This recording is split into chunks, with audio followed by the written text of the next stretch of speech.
welcome. It's Brian, and this is Guitar Solo Reactions, and today we are back with the amazing PHISH, and we are doing the song Life Saving Gun.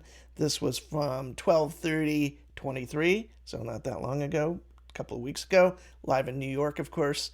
And this is brought to you by a friend of the channel, a friend of mine, David. He bought me some coffees, and we've got to do it. And to be honest, I had seen the title of this song and put it on my list to do anyway. So, David, thank you for that. And thank you to everybody that watches. I appreciate it. Here we go. PHISH doing Life Saving Gun.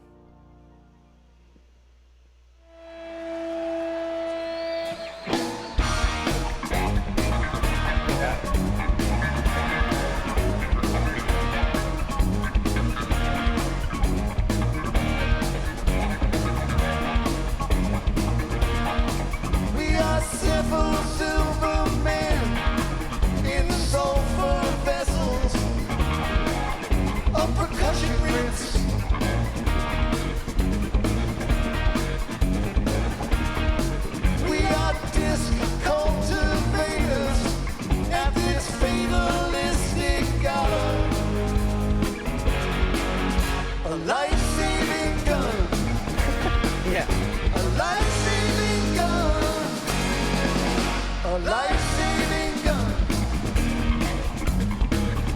This is the newest one I've done. Obviously, it's only a couple of weeks old, like I said at the beginning, but they sound amazing. I love the kind of electric piano clavinet sound that Page, I just love that sound. He does that and the organ sound, and he obviously does synth sounds too, but I'm a sucker for kind of the B3 and the kind of electric piano, the Rhodes piano sound. Looks beautiful, sounds great, like I said. Amazing. In this pepper bush of colonial ice, the cashier's fan is a life-saving gun.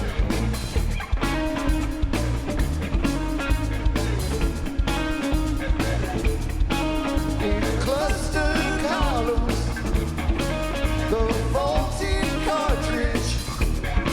In the warm storehouse, there is a life-saving gun.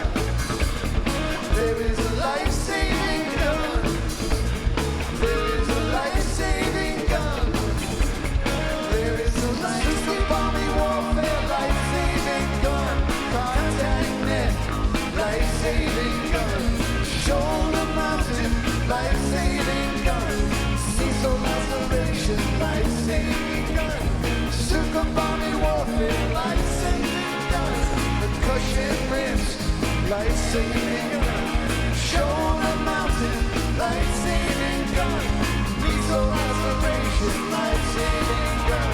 Contact net, life-saving gun. Lethal laceration. Single body warfare. Percussion rims. Percussion rims. Percussion rims.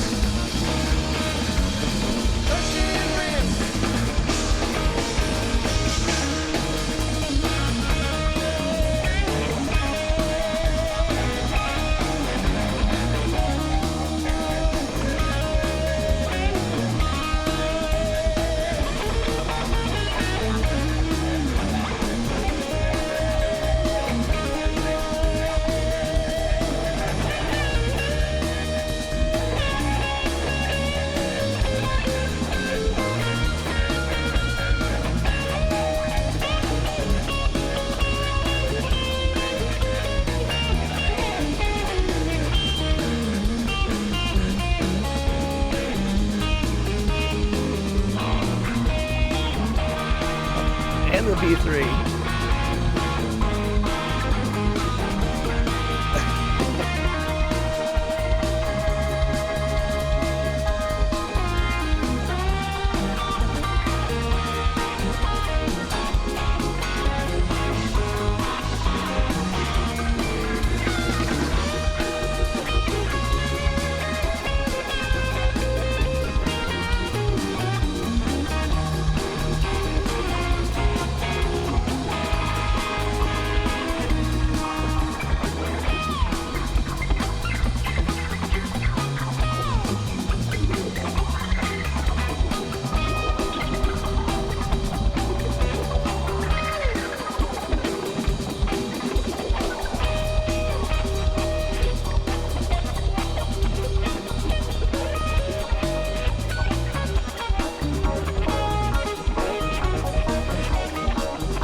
I don't know what he's doing for the reverse guitar stuff there.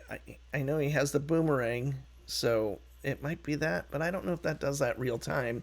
That'll reverse a loop. But anyway, it sounds great. The band is tight. I really like the song already, and I just got doing Good Times, Bad Times, Rock and Roll, and I did one other one. Oh, Piper from, was it 97? And it's kind of cool to do something really recent. And I haven't looked at Trey's rig.com for a while because it wasn't really updated. So I might do that right now. And as we go forward, I'd love to see if he's kind of changed anything up.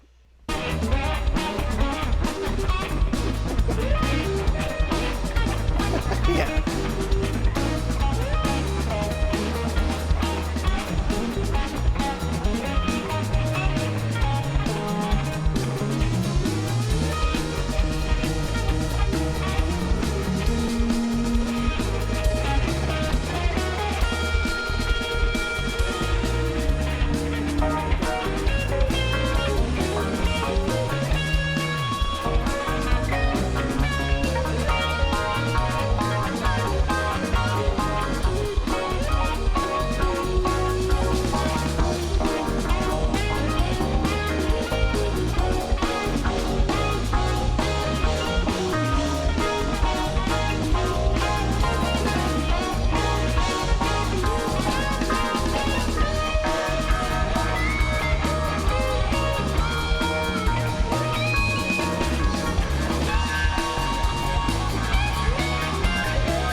Yeah.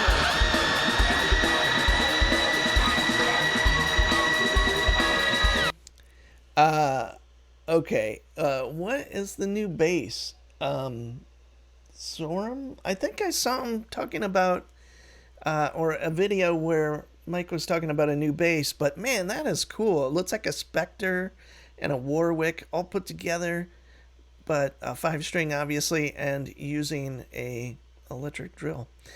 So previous, not that Mike innovated this cool idea, but obviously we have Paul Gilbert that actually used it with picks, and still to this day, every show almost, at least with Mr. Big, uses his Makita drill with the picks to pick even faster, which would be hard to believe with Paul Gilbert. And then, of course, Eddie Van Halen did that as well. I forget what song it was. It was the Sammy Hagar era. But back to Mike's bass, it looks cool. We've got lots of cool effects from Trey.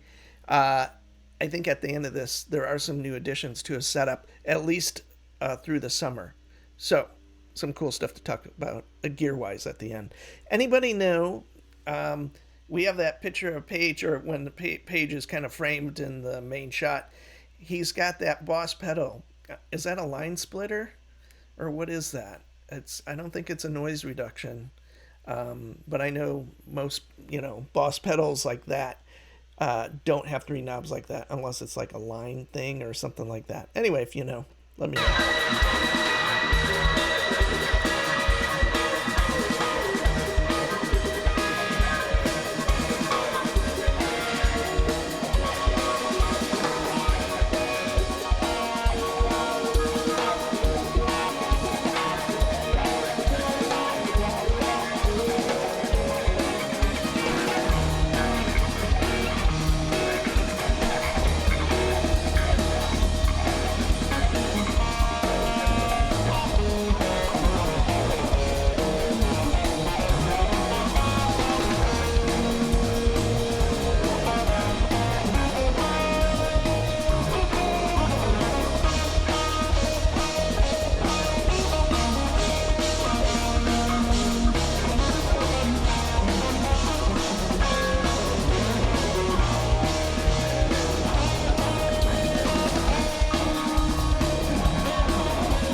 Okay. It looks like about 50% of the audience is wearing sunglasses, which is something I've never noticed. So, is that a thing that I should know about, or is that just a weird happenstance? I don't know.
Yeah.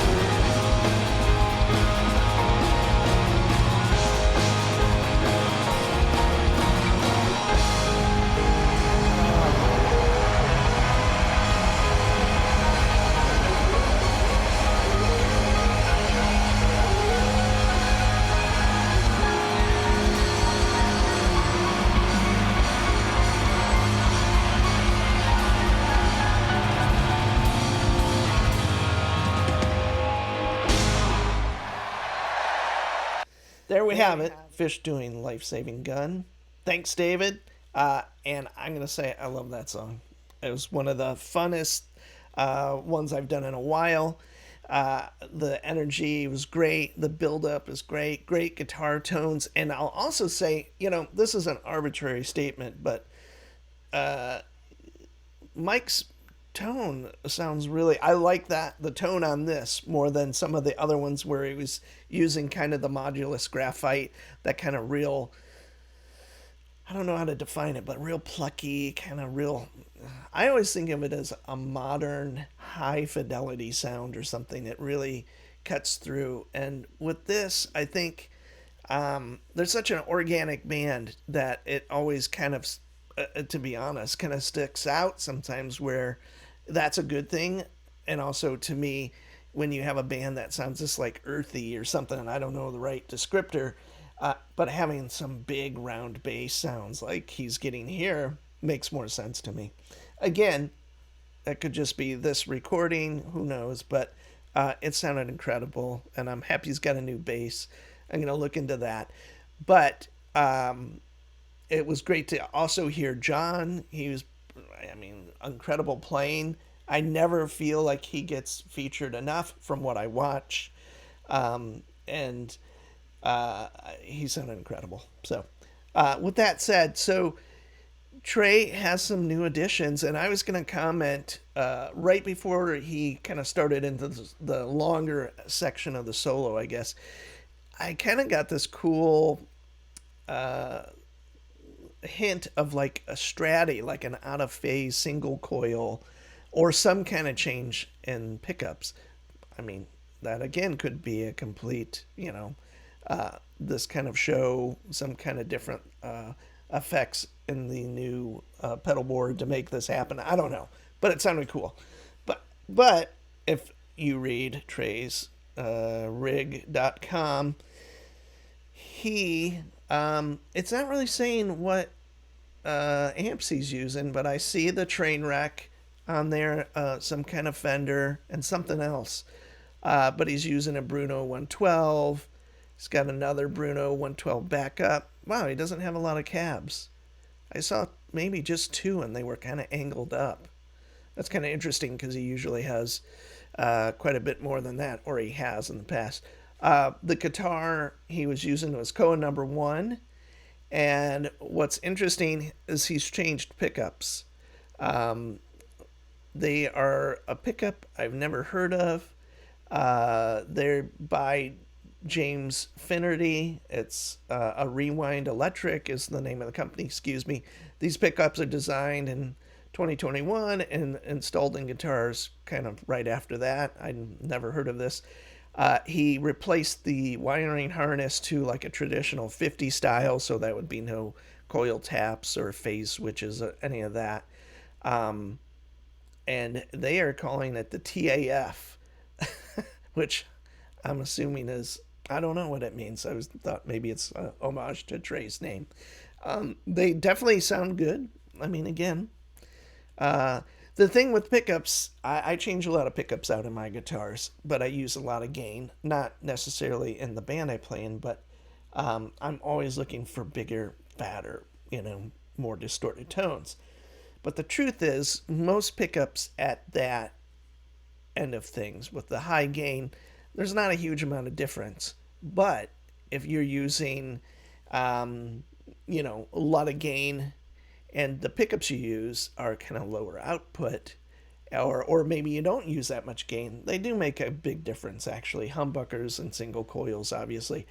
One of my favorite pickups is the Pearly Gates, which I have in the Strat. That is something I bought for a couple $100 and changed out all the pickups. And a Pearly Gates is pretty low. It's like, as far as DC resistance, and I know that's an arbitrary number to some, but it's what I go by. It's pretty low, so it's like a PAF essentially. I had a custom cover put on it and all of that.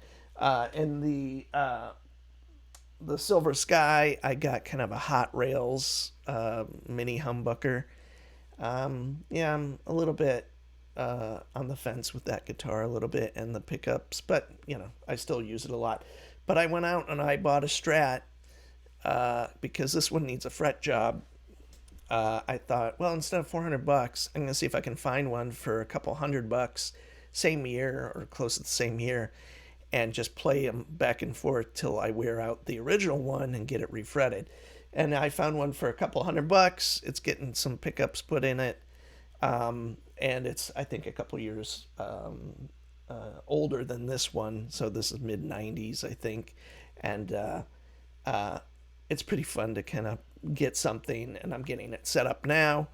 And kind of silly to have two guitars that are exactly the same or close, but I've never was a Strat person, and I've never really was a single coil person. But I've all my guitars now, except I have a Paul Reed Smith hollow body. That's two humbuckers, obviously, and then I, like a crazy person, went out and bought a Eddie Van Halen Star guitar. They re-released those in black, drab green or something, and some other color, white. And I always wanted one when they originally did the EVH ones in the early 2000s. And I went out and bought that, and that has one humbucker. So kind of a useless guitar to me, but more of a fun thing. So anyway, it looks like Trey's changed up things a little bit. The pickups are cool. I can't wait to kind of check those out. on my own time, obviously. So it looks like Koa's kind of basically a two humbucker vintage guitar setup as far as like the switching, and it's just, you know, a normal like Les Paul three-way switch.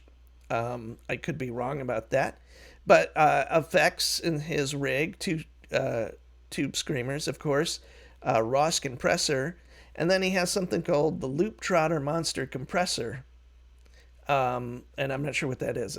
I'm not sure at all. Uh, Digitech Whammy 2. I bought a number 4 actually, just recently. That's pretty fun. A CA wah that he's used forever. A Line 6 stomp box modeler. He's using for certain kind of like synth and octave sounds. Huh. I think he's had that for a while. Way huge Super Puss delay. He's had that for a long time. The boomerang. Looks like he's using the whammy to trigger the boomerang or something. Anyway, still using the Ibanez DM2000. Modulation Nux Monterey. So Nux is this Chinese company that makes things that are really, really inexpensive. I'm not saying bad, but really inexpensive. Victoria Verberato, and that is triggered by a Boss momentary switch on his near his left foot. Anyway, all sorts of cool stuff. I wouldn't say there's a huge change in much, but he does have this Bricasti design Model 7 stereo reverb processor. It's a studio reverb, it looks like. Yeah, this guy's got some great pictures of Trey's pedal board. Um, oh yeah, so with his cabs, it is just two, and they're on stacked on top of each other. I thought on this one they were separate. I could be wrong. Um, really cool. Here's some pictures of the pickups. I can't wait to check these out. Never heard of them till now, so that's not saying much, but you know, wow, yeah, some cool stuff. Anyway, thanks for bearing with me. I love talking about his rig because he does change his rig quite a bit. Or they're always just really interesting things. I mean, there's other players that have rigs like this too, but listening to stuff, he really does pull out a lot of those cool effects for on here. I'm not sure how he was getting that. Oh, he was probably using the Line 6 M5 or whatever that thing is. Yeah, the Line 6 M5 is probably how he's getting those Octaver sounds and kind of the envelope filter. He doesn't really, unless it's not a complete thing here, he doesn't really have a lot of his normal, effects in a big drawer like in a rack. Maybe they're just not mentioning it here, but and maybe that was just for this run at the Madison Square Garden. Anyway, I drone on and on and on. But cool song. Thanks again, David. Hey, thanks to everybody for watching. If you have any thoughts on the guitars, Mike's bass, anything at all, please put it in the comments. And I appreciate you watching. See you soon.